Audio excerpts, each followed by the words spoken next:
안녕하십니까. 춘천에서 전해드리겠습니다. 어제 하루 강원도에선 코로나19 확진자 13명이 추가된 가운데 오늘은 현재까지 9명이 확진됐습니다. 오늘 동해에서 자가격리 중 2명이, 속초에서 목욕탕 이용자 등 3명이, 그리고 횡성과 강릉, 삼척과 평창에서 각각 확진자 1명씩 발생했습니다. 곳곳에서 산발적 집단 감염이 이어지면서 강원도의 일주일 평균 하루 확진자는 16명을 기록하고 있습니다. 방역당국은 집단 감염의 공통된 위험 요인으로 유증상자의 뒤늦은 검사와 마스크 미착용, 과밀 환경의 관리 미흡 등 방역 수칙을 준수하지 않은 점을 꼽았습니다. 코로나19 여파로 지난해 강원도 초중고의 등교 일수가 법정 수업 일수의 60%대에 머물렀습니다. 국회 교육위원회 국민의힘 정찬민 의원이 교육부에서 받은 지난해 시도별 등교 수업 일수 현황을 보면 작년 강원도 초등학생의 평균 등교 일수는 116.8일이었습니다. 전국 17개 시도 가운데 6번째로 많은 것입니다. 특히 중학교의 평균 등교 일수는 110.9일로 전국에서 4번째로 많았고 고등학교는 115.8일로 7번째로 많았습니다. 지난해 초중고의 법정 수업일수 171일에 64에서 68% 수준입니다. 레고랜드 전직 실무공무원 3명에 대한 경징계와 훈계 조치가 확정되자 비판 여론이 커지고 있습니다. 레고랜드 중단 촉구 범시민대책위는 오늘 춘천경찰서에서 기자회견을 열고 전홍진 전 글로벌 투자통상국장과 강원도 감사위원회, 강원도의회를 직권남용과 직무유기죄 등으로 고발했습니다. 대책위는 도감사위원회가 하위직 공무원들에게만 책임을 물었고 도의회도 침묵하고 있다고 비판했습니다. 국민의힘 도당도 최문순 지사가 실무 공무원들에게 비겁하게 책임을 떠넘겼다며 책임을 지라고 촉구했습니다. 임기 7개월 만에 강원도지사직에서 물러난 이광재 국회의원이 10년 만에 강원도청을 찾았습니다. 더불어민주당 K-뉴딜 본부장을 맡고 있는 이 의원은 오늘 도청 기자실을 방문해 강원 뉴딜 사업들이 내년 정부 예산에 반영될 수 있도록 생명과 건강, 의료와 운동을 주제로 구체화시켜 다음 달 허영 송기헌 의원과 발표하겠다고 말했습니다.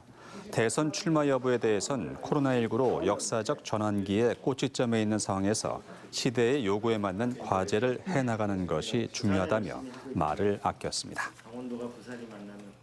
강원도에서 생활하는 군장병들의 주민등록 이전을 허용하는 법 개정과 관련해서 여야가 입장 차이를 보이고 있습니다.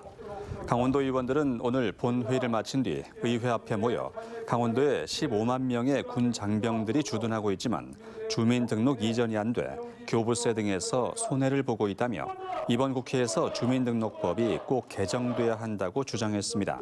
하지만 성명 발표 이후 국민의힘 소속 의원들은 접경 지역 지자체와 충분히 협의가 되지 않았다며 성명 발표에 동참하지 않기로 했습니다.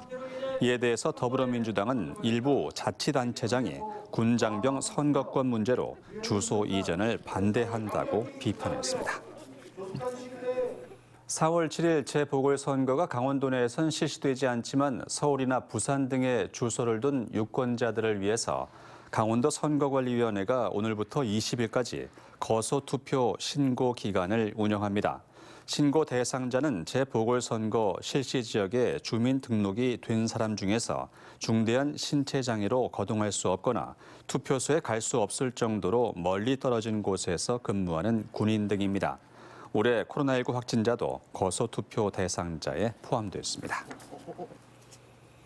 양구 조인묵 군수와 관련한 주민 소환 투표가 가능할지 관심이 모아지고 있습니다.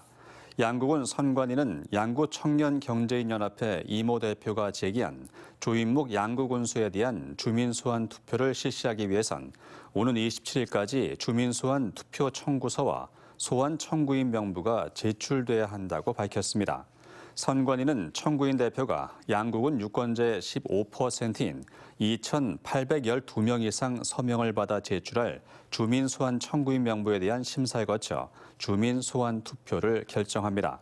한편 양구청년경제인연합회는 지난 1월 21일부터 사회단체 사무국장 임명과 업추비 지원 등 조인목 군수의 군정 운영을 문제 삼아 주민 소환을 진행하고 있습니다.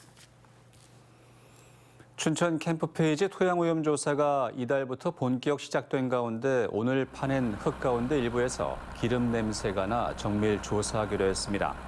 강원대 토양분석센터는 오늘 캠프페이지 땅에서 파낸 흙 가운데 일부에서 기름 냄새가 나 분석센터에서 정밀 조사하기로 했다고 밝혔습니다. 춘천시는 오는 6월까지 캠프페이지 54만 제곱미터 전체 부지에 대한 토양오염 조사를 마칠 계획입니다.